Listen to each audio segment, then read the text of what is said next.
ng bayan, maasahan anumang panahon.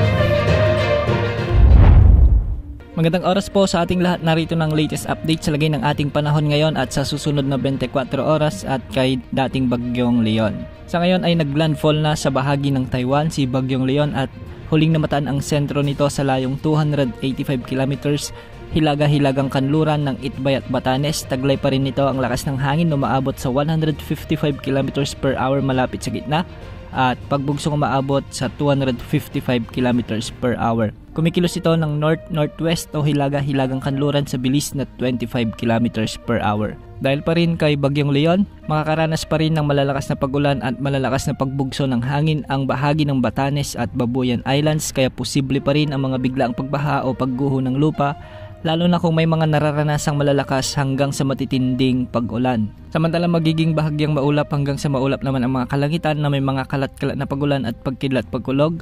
Ang buong Visayas at Mindanao dulot naman ito ng mga localized thunderstorms. Sa Metro Manila at nalalabing bahagi ng Luzon ay magiging maulap naman ang mga kalangitan na may mga kalat-kalat na pagulan at pagkidlat-pagkulog.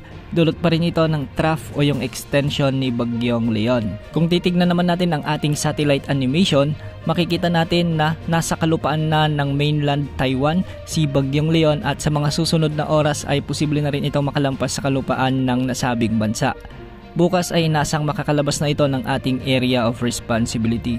Pero kahit nakalabas na ito ng ating area of responsibility, maraming lugar pa rin ang makakaranas ng maulap na kalangitan na may mga isolated rain showers and thunderstorms. Uulitin natin, sa Ilocos Region may mga pag-ulan pa rin ngayong araw. Ito ay dahil sa buntot ni Bagyong Leon kasama na ang Cordillera at Cagayan Valley at ilang bahagi ng Central Luzon.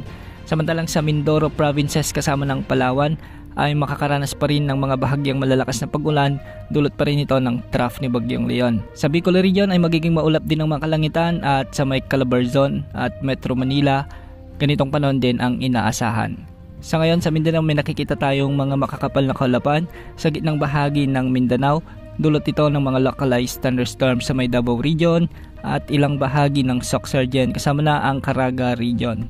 Samantala, ayon naman sa latest Tropical Cyclone Threat Potential Forecast na inilabas ng Pag-asa, posibleng may mabuong bagyo sa silangan ng ating bansa sa mga susunod na linggo at posible itong kumilos ng hilagang silangan sa mga susunod na araw. Hindi naman ito nakikitang papasok sa ating area of responsibility at tutungo ito sa bahagi ng Southern Japan. Yan muna ang latest update sa lagay ng panahon. Ito pang weather update ng bayan, maasahan anumang panahon.